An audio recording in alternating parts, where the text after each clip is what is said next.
काही मोजक्या नावांनीच या भूमिकेला प्रतिष्ठा मिळवून दिली. त्यातलंच एक नाव म्हणजे प्रवीण वाणी.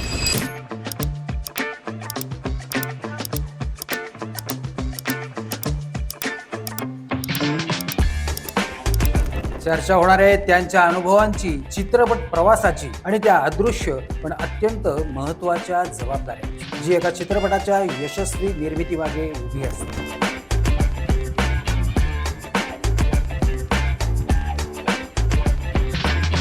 नमस्कार प्रवीण. नमस्कार. आता मराठी सिनेमा म्हटलं की त्याला एक एका गोष्टीची पुष्टी असते लोकांची. बरीच लोक म्हणतात की मराठी सिनेमा आहे हो, तुम्हाला अनुदानातनं 35 लाख मिळतील, 40 लाख मिळतील, तिथे रिकव्हरी होईल. तर शासनाने हे जे काही अनुदानाची प्रोसेस ठेवली आहे, ती नक्की काय, म्हणजे सगळ्यांना अनुदान मिळतं की कसं आहे? नाही. मुळात कसं आहे, की तुम्ही चित्रपट जो बनवलेला आहे, तो काय ग्रेडेशनला आहे, त्याच्या अनुषंगाने ते तुम्हाला मिळतात. म्हणजे जर एका वर्षामध्ये जर 100 फिल्म झाल्या असतील, तर 100च्या 100 फिल्मला ते मिळत नाही. त्यातल्या 20 फिल्मला किंवा 15 फिल्मलाच म्हणजे त्यांच्याकडे जो एक अनुदानासाठी ठेवलेली जी रक्कम आहे, त्याच्यात जेवढे चित्रपट बसतील, तेवढ्याच चित्रपटांना ते मिळतं. बसतील म्हणजे काय क्रायटेरिया आहे का त्याला हो, असं? क्रायटेरिया ना त्यांची एक पूर्ण त्यांचा जी-आर आहे उत्तम पद्धतीचा. त्याच्यामध्ये वेगवेगळ्या क्षेत्रासाठी म्हणजे तुम्ही कलाकार निवड असेल, स्क्रिप्ट असेल, दिग्दर्शन असेल, या सगळ्या गोष्टींसाठी वेगळे मार्क्स असतात आणि त्याला त्या मार्कांनुसार ग्रेडेशन केलेलं असतं. ज्यासाठी एक गव्हर्नमेंट कमिटी तयार करते 15 ते 20 जणांची. ती कमिटी तो चित्रपट बघते आणि ते चित्रपट बघून झाल्यानंतर त्याच्यावरनं ते मार्क देतात आणि त्याच्यामध्ये मग स्लॅब केलेले आहेत, की जर तुम्हाला एवढे मार्क मिळाले तर 40 लाख रुपये मिळतील. त्याच्यापेक्षा कमी मार्क असतील तर 35 लाख मिळतील. आत्ता मला वाटतं अलीकडे एक आणखीन कॅटेगरी केलेली आहे, की सी सी कॅटेगरी. कॅटेगरी तयार केली, की ज्याच्यामध्ये तुम्हाला 15 ते 20 लाखांपर्यंत मिळू शकतात अगदीच काय. पण जर त्या कॅटेगरीत बसणारं नसेल, तर त्याला ते मिळत नाही. आणि पण प्रॉब्लेम काय आहे, की हे सगळं हे ऑन पेपर झालं.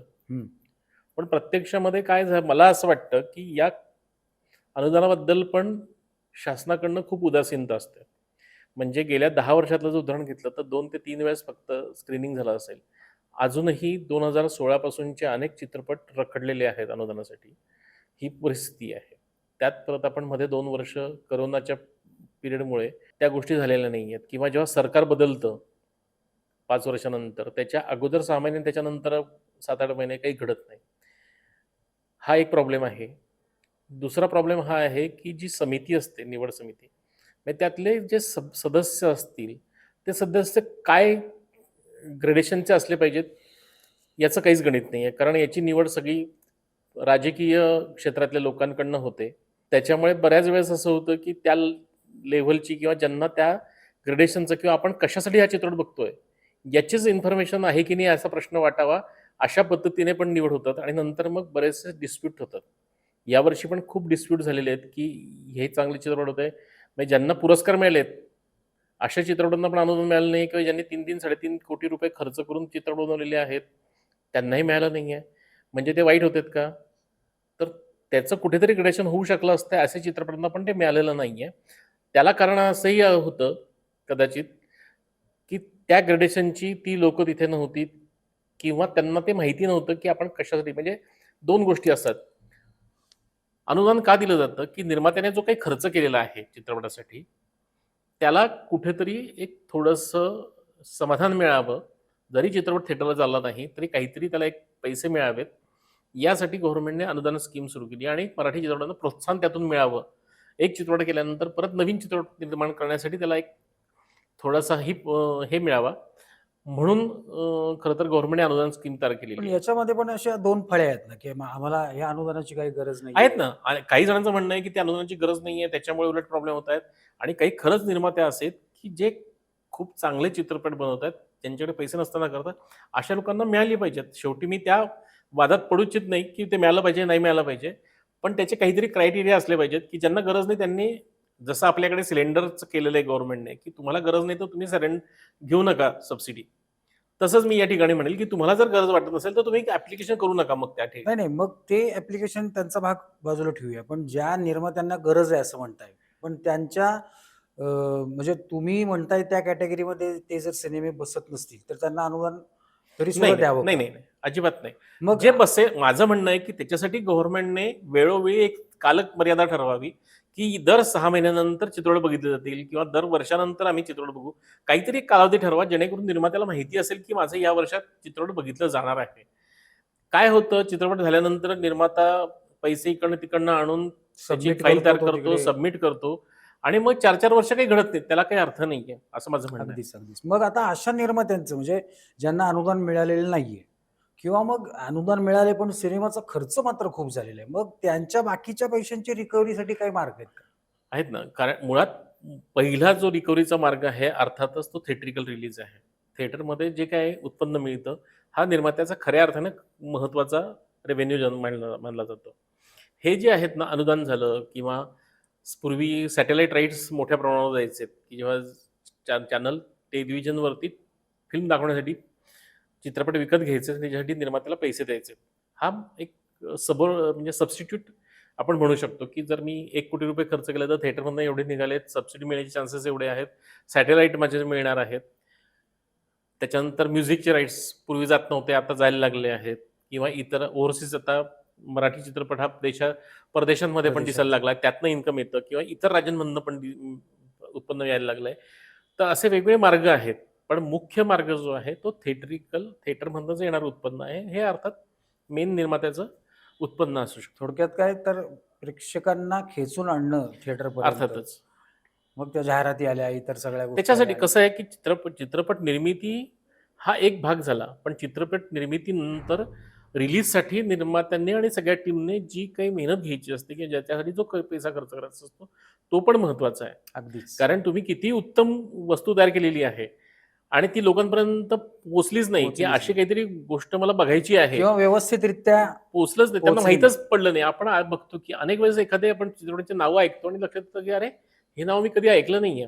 कारण त्याची पब्लिसिटीच त्या पद्धतीने झालेली नाहीये. अगदीच. आणि आता तर विविध मार्ग आहेत. सोशल आता खूप मीडियासारखा मार्ग आहेत. हे हो. आहे, की जो सहज हातात आहे आणि ज्याच्यावरती तुम्ही सातत्याने पब्लिसिटी करू शकतात. अशा वेगळ्या पद्धतीने आणि ज्यावेळेस काय होतं मराठी प्रेक्षकांचं मी एक बघितलेलं आहे. म्हणजे मी तुला ते काम ठामपणे सांगू शकतो, हे पण सांगतो, की मी साधारणतः 10 वर्षांपूर्वी एका संस्थेसाठी मी महाराष्ट्रभर म्हणजे मी फिरलो अभ्यासासाठी आणि महाराष्ट्रातल्या मॅक्झिमम थिएटरला व्हिजिट केली, की थिएटर नक्की डिस्ट्रिब्युटर आपल्याला जे सांगतो ते काय आहे. कारण काय होतं मराठी चित्रपटामध्ये बऱ्याच वेळा असंही झालं त्या काळामध्ये, की निर्मात्याने आपला जो वितरक आहे त्याला सांगितलं, की मला 100 थिएटरला पिक्चर रिलीज करायचा आहे किंवा 200 थिएटरला पिक्चर रिलीज करायचा आहे. तो तुम्ही बघितले म्हणून तुम्हाला एक लिस्ट देतो. निर्माता कधीही त्या ठिकाणी जाऊन बघत नाही. कारण बरोबर. पुण्याचा जर निर्माता असेल तर नागपूरला जाऊन बघत नाही, की कुठे पिक्चर लागलाय. नागपूरचा असेल तर त्याला भिवंडीत कुठे पिक्चर लागला हे माहीत नसतं. पण त्याला त्याच्या दृष्टीने फक्त कागदावर दिसतं आणि पैसे तो देतो, की माझ्या एवढ्या थिएटरला पिक्चर लागलेले आहेत. पण खरी परिस्थिती काय आहे? हे त्याला माहीतच नसतं.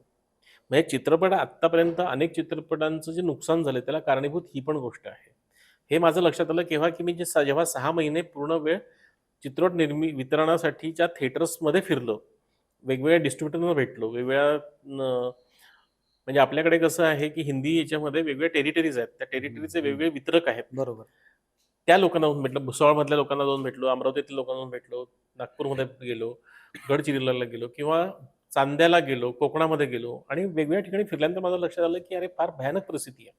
म्हणजे चित्रपट आपल्या वितरकाने दिलेलं जे थिएटर आहे, ते काय क्वालिटीचं आहे, कुठल्या एरियामध्ये हे सुद्धा आपल्याला माहीत नसतं आणि त्याच्यामुळे तिथे ₹0 इन्कम सोर्स आपल्याला येतो आणि आपण तिथे थिएटरचं भाडं भरून मोकळं झालेलो असतो. मोकळे झालेलो. आणि त्याच्यामुळे असं होतं, की पहिल्या आठवड्यात 200 थिएटरला पिक्चर लागलं असतं आणि दुसऱ्या आठवड्याला ते 10 थिएटरवरती येतं. त्याला कारण असं असतं, की 50 थिएटर चुकीचे लावलेले असतात आपण.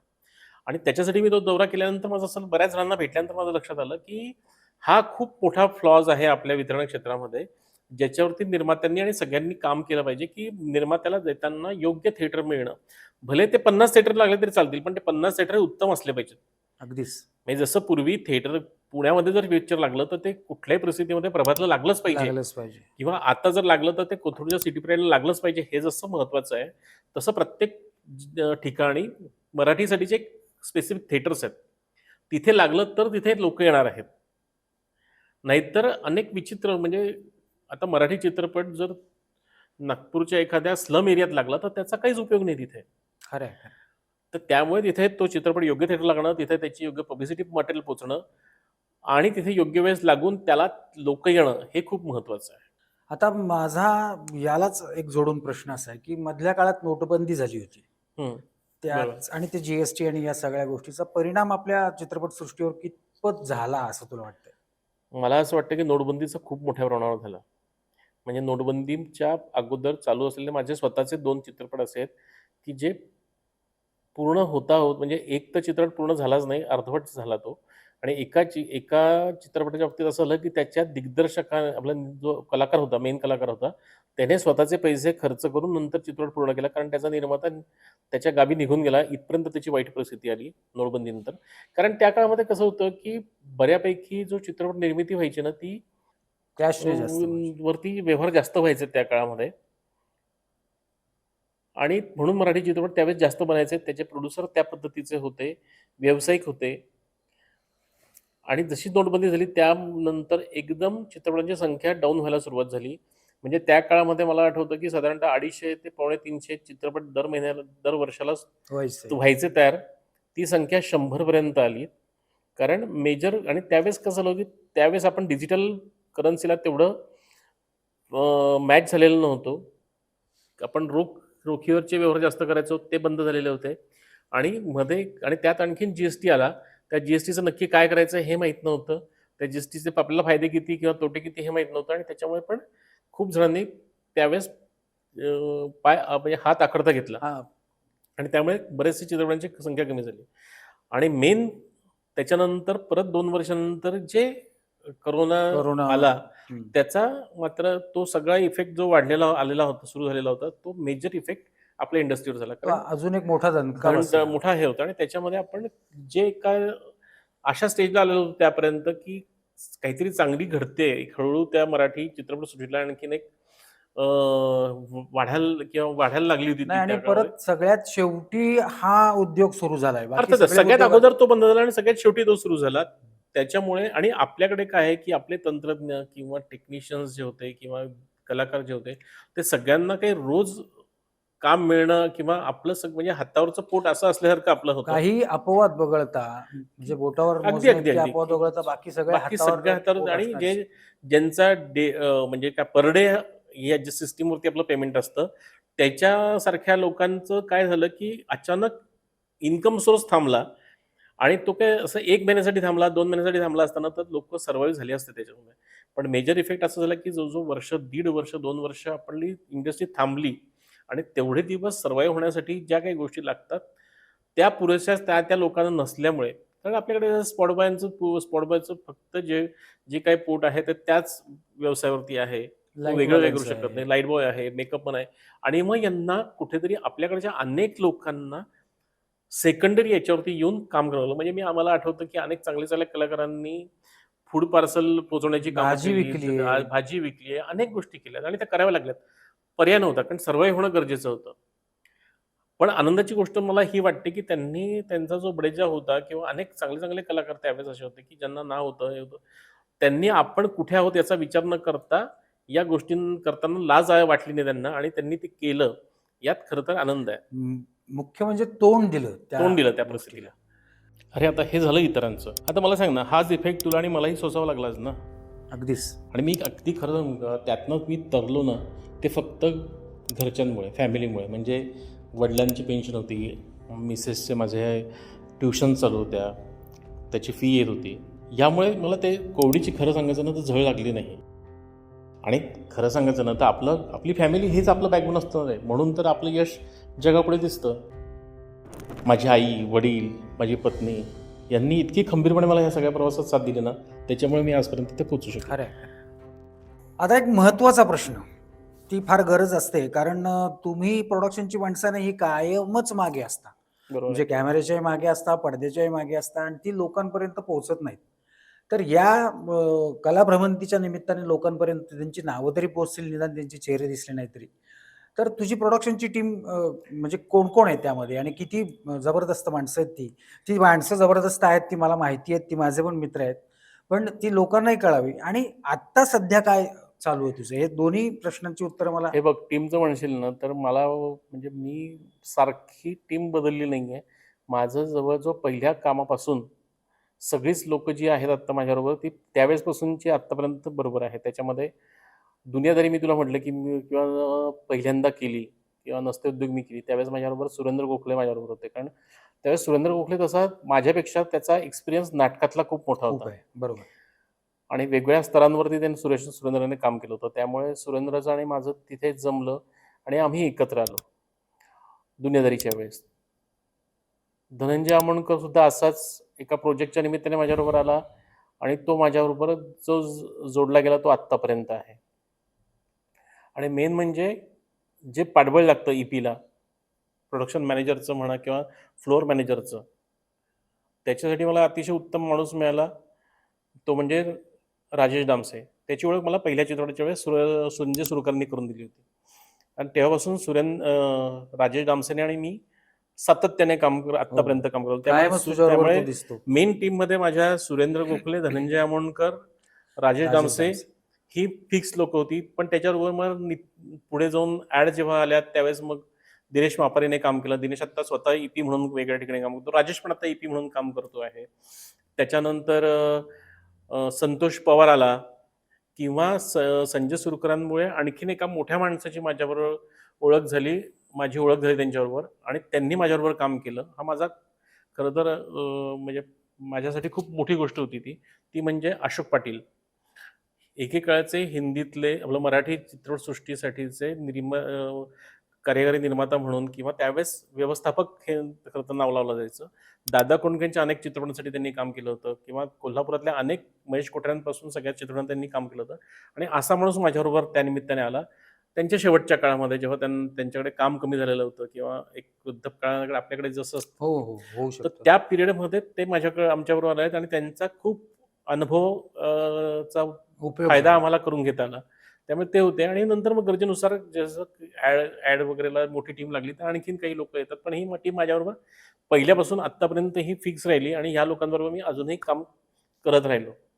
आणि तुझा जो दुसरा प्रश्न आहे, तर आत्ता कसं झालंय, की इतके चित्रपट करत आल्यानंतर एका ठिकाणी कुठेतरी आपल्याला सॅच्युरेशन येतं. म्हणजे कसं झालं, की मी एक 60 फिल्म झाल्यात, 50-60 माझ्या वेब सीरीज आपल्या हे झाल्यात, ॲड फिल्म्स वगैरे झाल्यात आणि त्यानंतर असं वाटलं, तर याच्या पुढे काय?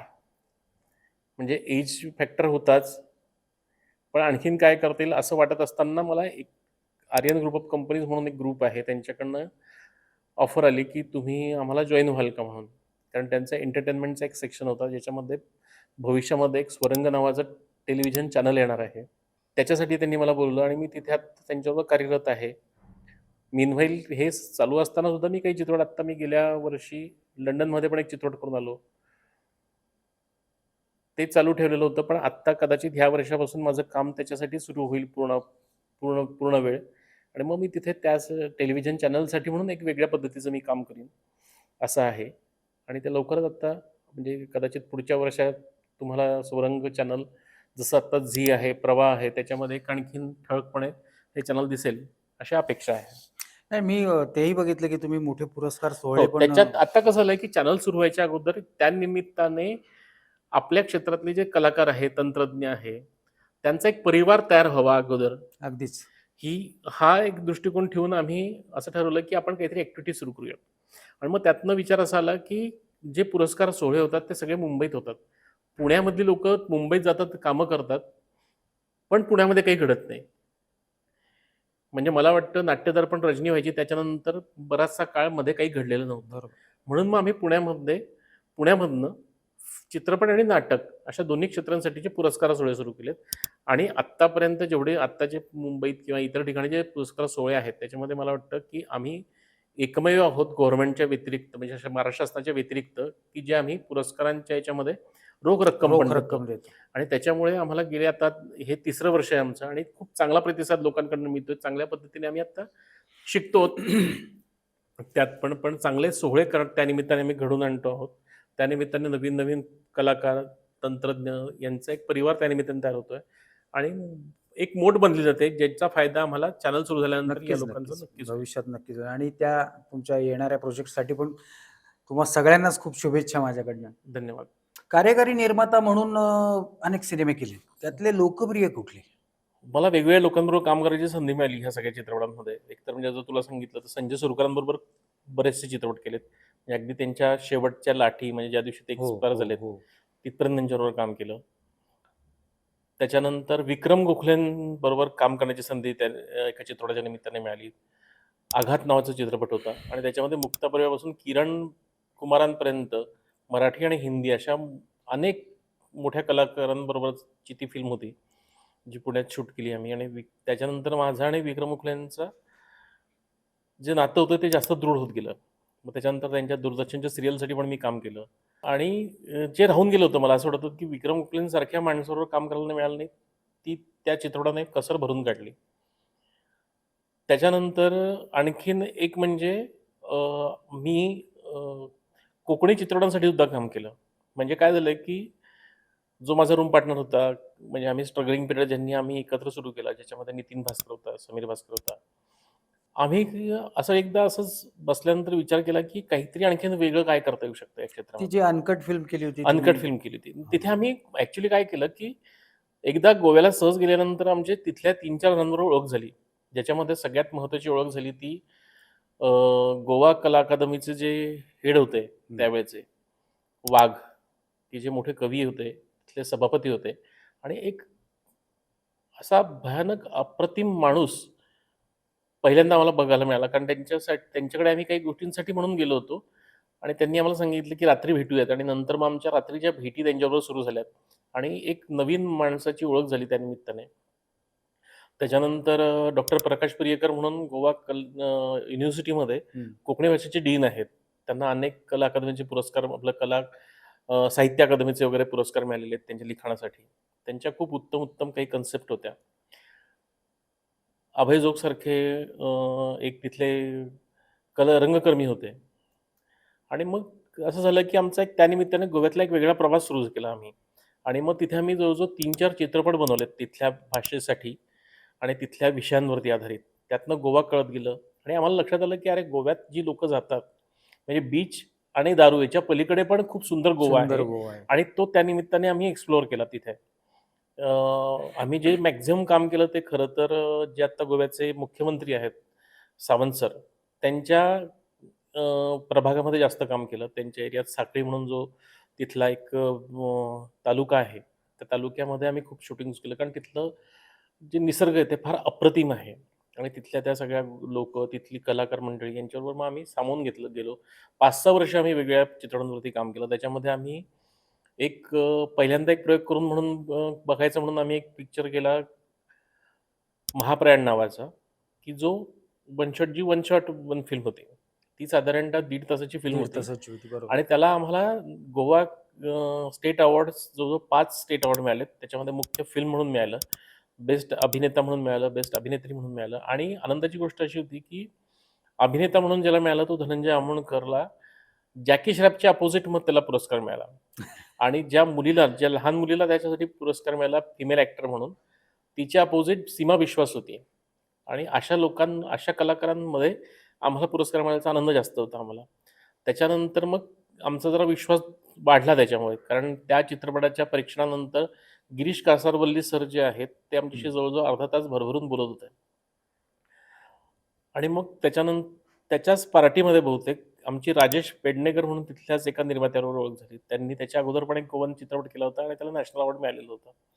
आणि ते म्हटले की असं काहीतरी आपण करून बघूयात का परत एकदा नवीन काहीतरी वेगळा विषय होते. आम्ही हो म्हणलो. त्याच्यानंतर बरेच महिने गेलेत आणि एकदा सहज गोव्याला गेले असताना आमची कला अकादमीमध्ये तिथे भेट झाली त्यांची आणि करूयात असं ठरलं. आणि त्यानंतर आम्ही काजरो नावाची एक फिल्म केली, काजरो. पण काजरो नावाचं एक झाड असतं, की त्याचं सगळं कडू असतं आणि त्याची सावली मात्र फार थंड असते. अच्छा.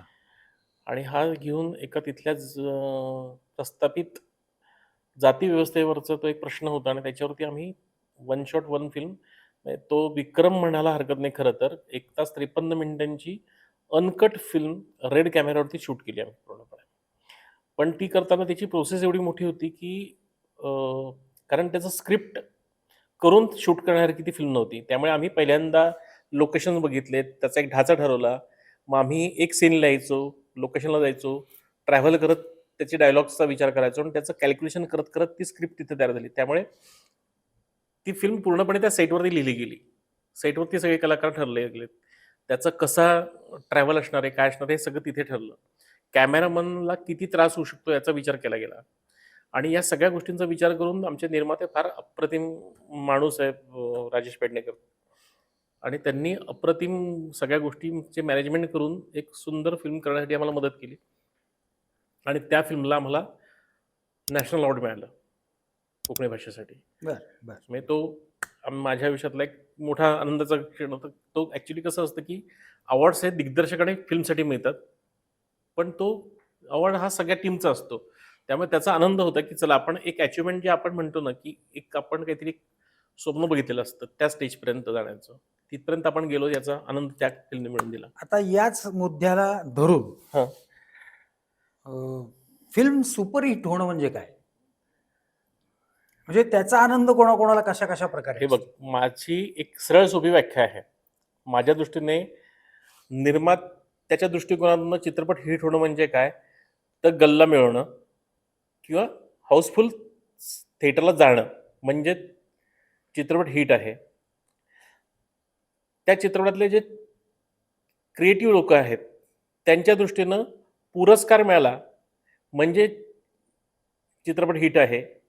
आणि माझ्या दृष्टीने असं म्हणता येईल की जी सगळी टीम आहे चित्रपटाची, तंत्रज्ञाले, कलाकार आले, सगळ्यांच्या दृष्टीने चित्रपट हिट केव्हा असतो की जेव्हा तो मॅक्झिमम लोकांपर्यंत पोचतो, तेव्हा त्यांच्या दृष्टीने तो हिट असतो. अगदीच बरोबर आहे.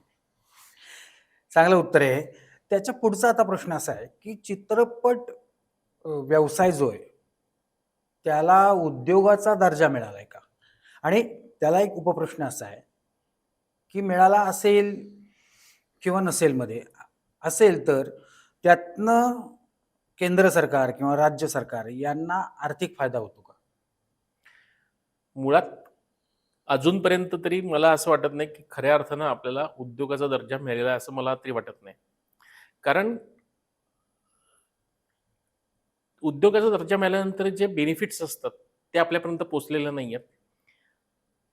जर तसं झालं तर खूप गोष्टी सोप्या आणि सुटसुटीत होतील असं मला वाटतं. खरं तर उद्योगाचा दर्जा मिळाला तर निर्मात्याला योग्य पद्धतीने चित्रपटासाठी अर्थसहाय्य मिळू शकेल, जे पूर्वीच्या काळी मिळत होतं, पण आत्ता ते मिळत नाही.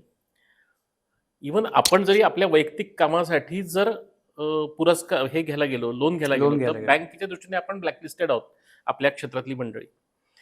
त्याच्यानंतर सगळ्यात महत्त्वाची गोष्ट म्हणजे चित्रपट झाल्यानंतर ज्या काही गोष्टी मिळायला पाहिजेत व्यवसाय म्हणून, ज्या इतर व्यवसायामध्ये मिळतात, निर्मात्याला म्हणा किंवा इतर तंत्रज्ञांना म्हणा, त्या तेवढ्या प्रमाणात आपल्याला मिळत नाहीत किंवा व्यवसाय म्हणून त्याची जी वृद्धी व्हायला पाहिजे ती त्यामध्ये अजून होत नाही. त्यामुळे माझ्या दृष्टीने त्याला अजून आपल्या मराठी इंडस्ट्रीला तरी उद्योगाचा दर्जा मिळालेला नाही. पण त्याचा जो उपप्रश्न आहे की या व्यवसायाचा फायदा केंद्र सरकारला किंवा राज्य सरकारला होतो? नक्कीच होतो ना.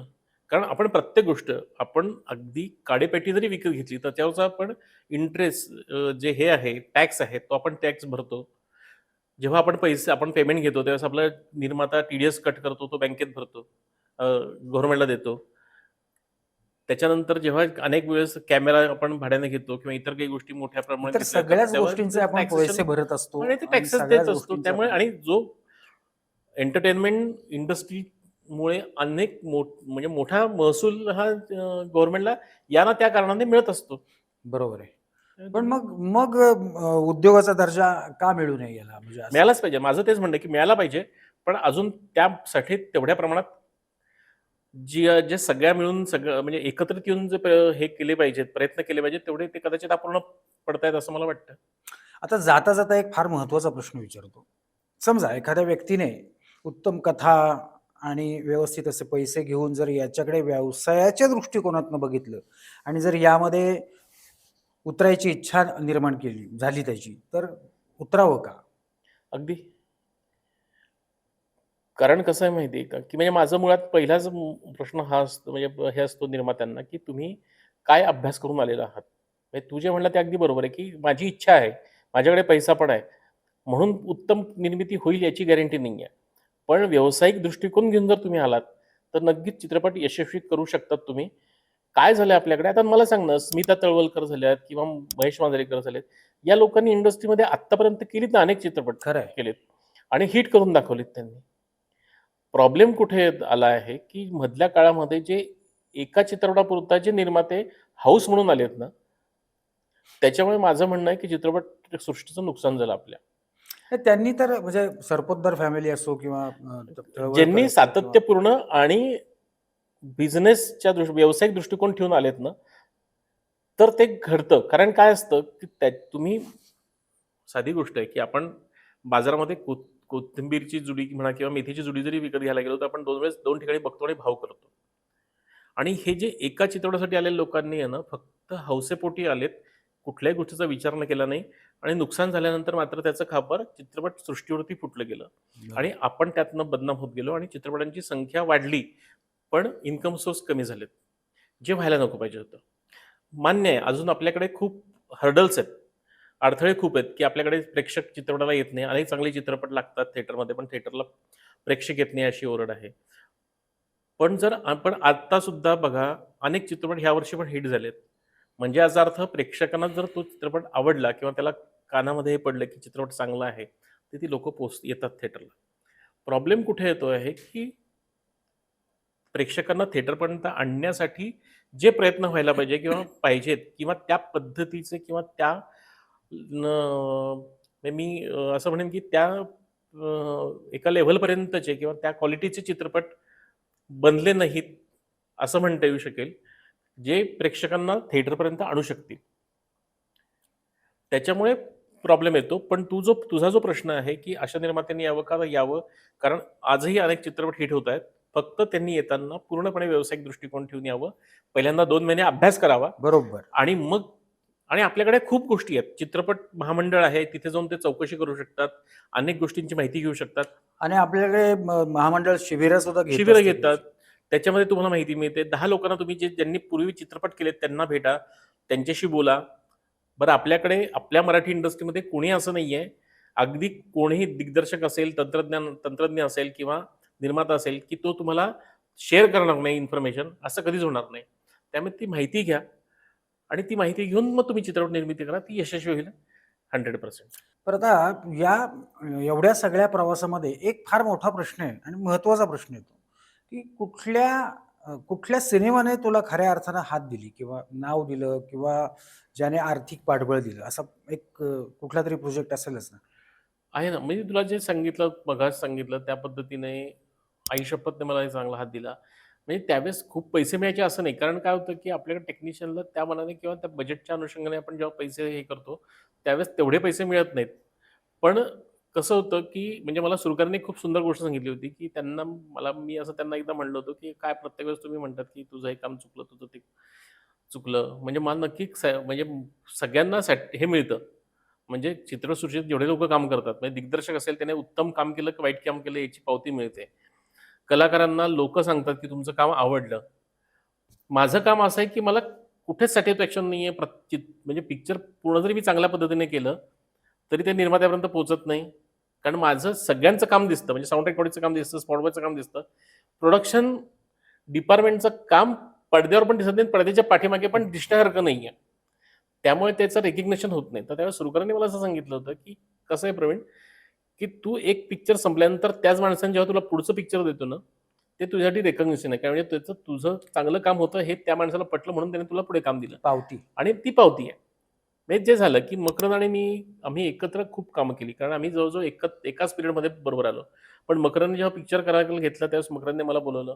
ती माझ्यासाठी पावती होती कारण त्याने माझं काम बघितलं होतं. तसंच अनेक निर्माते असे ज्यांचे मी रिपिटेटिव्ह फिल्म केल्या आहेत. संजय सुरगणे तर मॅक्सिमम फिल्म केल्या आहेत. अगदीच, अगदीच. विक्रम गोखलेंची फिल्म केल्यानंतर विक्रम गोखलेंनी मला म्हणजे आजपर्यंत एक आनंदाची गोष्ट अशी आहे, की एखाद दुसरा प्रोड्युसर सोडला, तर 60-70 चित्रपटांमधला माझा कुठलाच प्रोड्युसर माझ्यापासून तुटला नाही. त्यांच्याशी अजूनही रिलेशन उत्तम राहिलेत. हे माझं अचिव्हमेंट मी समजतो त्याच्यासाठी. आता आपण पाहतो, की इतर भाषिक सिनेमे जेव्हा येतात, मराठी सोडून इतर भाषिक, तेव्हा मराठी सिनेमे काढले जातात. तर मग निर्माता म्हणून निर्मात्याने मराठी प्रेक्षकांसाठी काय करावं नक्की असं वाटतंय? नाही, नाही. माझं म्हणणं आहे बघ, सिंपल आहे. मी प्रॅक्टिकल बोलतो कारण माझं थिएटर मालकांशी पण तुला म्हटल्याप्रमाणे माझं बोलणं झालेली आहे. माझं बऱ्याच वेळेस चाफळकर सरांबरोबर पण अनेक वेळेस या विषयावरती बोलणं होतं. विषय कसा आहे, की मी थिएटर मालक आहे. मला कुठल्याही भाषेचं घेणं-देणं नाहीये. घेणं-देणं नाही इन द सेन्स काय, की माझा हा बिझनेस आहे, व्यवसाय आहे आणि व्यवसायामध्ये तुम्ही आणलेली जी फिल्म आहे त्याच्यासाठी 10 लोक बघायला येत आहेत आणि दुसऱ्याने आणलेल्या फिल्मसाठी 100 लोक आहेत. तुम्ही ऑब्व्हियसली 100 लोकांनी जे येत आहेत ते बघणार. हां, आता या ठिकाणी असं येतंय, की म्हणजे ते प्रत्येक वेळेस तुमचे पिक्चर काढून टाकतात का? तर तसं नाहीये. ते तुम्हाला चान्स देतात. आणि आत्ता आनंदाची गोष्ट कशी, की मल्टिप्लेक्समध्ये आहे ना 50 सीटपासून 200-250 सीटपर्यंतचे वेगवेगळे दालनं आहेत, थिएटर्स आहेत. ज्याच्यामुळे कसं बऱ्याच वेळेस काय होतं, की ते म्हणतात, की ठीक आहे तुमची फिल्म लावायची आहे ना 50च्या थिएटर सीट्स असलेल्या थिएटरला लावूयात. जर मला असं वाटलं, की बरं आता झालेलं नाही आज तसं, की जेव्हा हां. अनेक वेळेस असं झालंय, की हिंदी चित्रपटांना भरपूर थिएटर स्क्रीन मिळालेत आणि त्यांच्या लक्षात यायला लागलं पहिल्या 2 दिवसामध्ये, की अरे मराठीला गर्दी होते, तर मराठीचे शो वाढवतात ते. ते कमी करत नाहीत. थोडक्यात काय, की जर विषय चालायला लागला, तर ते थिएटर वाढवतात. विषय चालत नसला, तर त्याचे थिएटर्स कमी करतात. हे सिंपल गणित आहे. त्यामुळे मला असं वाटत नाही, की ते आपल्यावरती त्या थिएटरच्या बाबतीत अन्याय होतो. आपण चांगली कलाकृती केलेली असेल, आपल्या पब्लिसिटी चांगली झाली असेल, तर त्यांना कुठल्याही परिस्थितीमध्ये थिएटर मालकांना आपल्या थिएटरला स्क्रीन द्यावे लागणार आहेत. हे 100% आहे. आणि अनेक वेळेस म्हणजे असं झालेलं आहे, की थिएटर एखाद्या म्हणजे मला असं वाटतं, की मला वाटतं राजेश शिवाजी हे महेश मांजरेकरांचा जो शिवाजीराजे भोसले चित्रपट होता, त्यावेळची परिस्थिती अशी होती, की पहिल्या आठवड्यामध्ये आपल्याकडे पिक्चर चालत होतं, पण बाकीच्या ठिकाणी लावलेल्या ठिकाणी ते चित्रपट चालत नव्हतं. म्हणजे जसं इंटरनल जळगाव असेल किंवा हं, खामगाव हं. असेल, तिकडची जी गावं आहेत तिथे, जिथपर्यंत चित्रपटांच्या माहिती पोहोचत नव्हती त्यावेळेस, अशा चित्रपटांवर. पण नंतर जसं चित्रपट चालायला लागला इकडे, तसं त्या थिएटर मालकांनी परत तो थिएटरला पिक्चर लावला आणि ते चाललेत ना चित्रपट नंतर. म्हणजे असं होत नाही, की काढला म्हणजे काढला. आपला चित्रपट चालला पाहिजे, त्याची पब्लिसिटी झाली पाहिजे. आपोआप थिएटर मालक आपला चित्रपट लावतात. नाही, पण आता मला काय म्हणायचं, की नवीन-नवीन तंत्रज्ञान आपल्या मराठी चित्रपटसृष्टीत अगदी. येणं गरजेचं आहे किंवा येतंय किंवा नवीन कलाकार येतायत. नवीन दिग्दर्शक येतायत. पण ते मला पुन्हा-पुन्हा तेच म्हणावं वाटतं, की पूर्वी जसे रांगाच्या रांगा लागायच्या, तसं परत होण्यासाठी काय करावं लागेल किंवा असं वाटतं का, की व्हावं असं? व्हायला पाहिजे. ते एक सोनेरी स्वप्न आहे असं म्हणता येईल आपल्याला. खरं तर म्हणजे माझी अजूनही अपेक्षा हीच आहे, की जे साऊथमध्ये होतं, की पेपरला जाहिरात असते. जाहिरात छोटी असते आणि खाली पानभर लिस्ट असते. कुठल्या-कुठल्या थिएटरमध्ये कितवा आठवडा चाललेला आहे. तसं आपल्याकडे घडावं ही अपेक्षा आहे. फक्त त्याच्यासाठी एकच गोष्ट आहे, की सगळे मिळून त्याच्यासाठी प्रयत्न करणं गरजेचं आहे. फक्त आपल्याकडे प्रॉब्लेम काय होतो, की ज्या निर्मात्याचा चित्रपट आहे, तो एकटाच तिथे धडपड करत असतो त्या पिक्चर रिलीज करण्यासाठी. त्याला बाकीच्या लोकांनी ज्यांचा त्या चित्रपटाशी संबंध नाहीये, अशा लोकांनी पण त्याची पब्लिसिटी का करू नये? म्हणजे माझं म्हणणं असं आहे, की प्रवीण तरडेची फिल्म असेल, तर सुबोध भावेने आणि महेश मांजरेकरांनी त्या चित्रपटाची जाहिरात का करू नये? आणि महेश मांजरेकरांचा चित्रपट असेल, तर सुबोध भावेने आणि प्रवीण तरडेने का करू नये त्याची जाहिरात? नाही, नाही, एक एक याचं छोटं उदाहरण देतो. आपल्या संदीप इनामकेचंच, की तो ज्या चित्रपटाचं कला हो, दिग्दर्शन हो. करतो, अगदी. तर त्याची जाहिरात तो करतो. हो. स्वतः नाही प्रमोशन त्याच्यामुळे त्याचं. उलट त्याला चित्रपट जास्त मिळतात, हे मी बघितलेलं आहे. कारण निर्माते शेवटी कसं आहे, की प्रत्येकजण तोच विचार करतो ना, की एखाद्या माणसाला मी एखाद्या गोष्टीसाठी घेतोय, तर त्याचे इतर मला फायदे काय मिळणार आहेत? हां, म्हणजे निदान निदान तो स्वतःच्या आणि सिनेमाचा एक अगदी, अगदी. त्यातला एक भाग म्हणजे आहे मी ते म्हणून तरी. बघितलंय, की संदीपने आत्तापर्यंत जेवढ्या चित्रपटांसाठी काम केलं, त्याने प्रत्येक ठिकाणी त्या चित्रपटासाठी त्याने एक वेगळा वेळ दिलाय, त्या चित्रपटांच्या पब्लिसिटीसाठी. खरं तर त्याचा काही संबंध नाहीये. त्याचं काम संपलं, विषय संपला.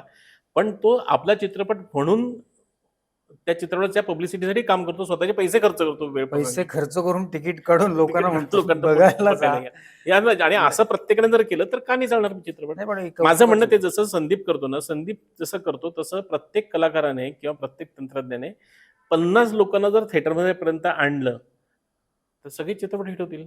50 गुणिले 2, 2 म्हणजे 100 गुणिले 2 असं होऊन ते असं होऊ शकतं, की अगदी होऊ बाबा शकतं. छान सिनेमा नक्कीच. येऊन बघा तुम्ही. अगदीच. म्हणजे आपण आपल्याकडनं प्रयत्न करणं गरजेचं करणं असतं. गरजेचं आहे. या सगळ्या प्रश्नांच्या व्यतिरिक्त आणखी तुम्हाला काही सांगायचं असं वाटतंय का? सांगावं वाटतंय का तुला काही? प्रेक्षकांना काही आमच्या या सांगावं वाटतंय किंवा प्रेक्षक आमच्या येणाऱ्या निर्मात्यांना काही सांगावं वाटतंय का? म्हणजे जसं मगाशी तू म्हणालास, की सिनेमा क्षेत्रामध्ये व्यवसाय म्हणून उतरा, पण अभ्यास करून अभ्यास या. करून घ्या. नाही प्रेक्षकांना काय सांगायचं? प्रेक्षक आता खूप हुशार झाला आहे. म्हणजे तो सगळं काही बघतो. म्हणजे आता तो तमिळ पिक्चर बघतो, तो इतर भाषिक बघतो, तो इंग्लिश चित्रपट बघतो, तो इतर देशातले पिक्चर बघतो, फ्रेंच पिक्चर बघतो, इराणी चित्रपट बघतो. इ इ चित्रपटांच्या व्यतिरिक्त वेब सीरीज बघतो आणि त्याच्यासाठी आता सगळं खुलं आहे. त्यामुळे तो हुशार झाला आता हे सगळं बघून बघून. त्यामुळे त्याच्या लेव्हलचं आपल्याला काहीतरी द्यावं लागेल. जोपर्यंत आपण त्याच्या त्या पातळीपर्यंतचं मटेरियल देत नाहीत, तोपर्यंत आपण यशस्वी होणार नाही असं मला वाटतं. वा वा, या 2 एपिसोडमध्ये गप्पा मारून खूप खूप माहिती आमच्या प्रेक्षकांना आम्हाला सुद्धा मिळालेली आहे. आणि विविध अंगी गुण असे तुझ्यामध्ये आहेत, कारण त्या मी जसं तू म्हटलास की ते प्रोडक्शनपर्यंत म्हणजे भविष्यात तूही पूर्ण निर्माता, कार्यकारी निर्माता म्हणून दुसरं कोणीतरी तुझ्याकडे काम करत असेल अशी अपेक्षा बाळगतो आणि तुझ्या पुढच्या कारकिर्दीला खूप खूप शुभेच्छा देतो. इथं आलास तू त्याबद्दल खूप खूप धन्यवाद. धन्यवाद. संदीप इनामकेचा कला दिग्दर्शनाचा प्रवास जवळपास माझ्याबरोबर सुरू झाला आणि आत्तापर्यंत आम्ही दोघांनी मिळून एकत्र अनेक प्रोजेक्टसाठी काम केलं. संदीप तसा कला दिग्दर्शनाच्या व्यतिरिक्त प्रॉपर्टीचा जो त्याने हे स्टुडिओ टाकलेला आहे किंवा निर्मिती व्यवस्थापनामध्ये पण त्याची मदत होत असते, पब्लिसिटीसाठी त्याचा उपयोग होत असतो, अशा विविध गोष्टींसाठी तो काम करत असतो. आणि आता नुकतंच त्याने संदीप इनामके स्टुडिओच्या नावाखाली कला भ्रमंती या सदरात चित्रपट क्षेत्रातल्या वेगवेगळ्या कलाकारांच्या तंत्रज्ञांच्या मुलाखती घेऊन त्यांचा जीवन प्रवास तो मांडतोय त्याच्यामधनं. हे खरंच आनंददायी आहे. याचा बऱ्याच नवीन येणाऱ्या मुलांसाठी फायदेशीर होणार आहे या गोष्टी. त्याच्या या प्रवासाला, कला भ्रमंतीच्या प्रवासाला माझ्या खूप खूप शुभेच्छा. आजच्या कला भ्रमंतीच्या भागात आपण पाहिलं की पडद्यामागची व्यवस्था किती जबाबदारीची, नियोजनशील आणि कौशल्यपूर्ण असते. रवींद्र वानखेडे सरांच्या अनुभवातनं हे स्पष्ट झालं की चित्रपट बनणं ही फक्त कला नाही, तर एक अभ्यासपूर्ण आणि व्यावसायिक प्रवास आहे.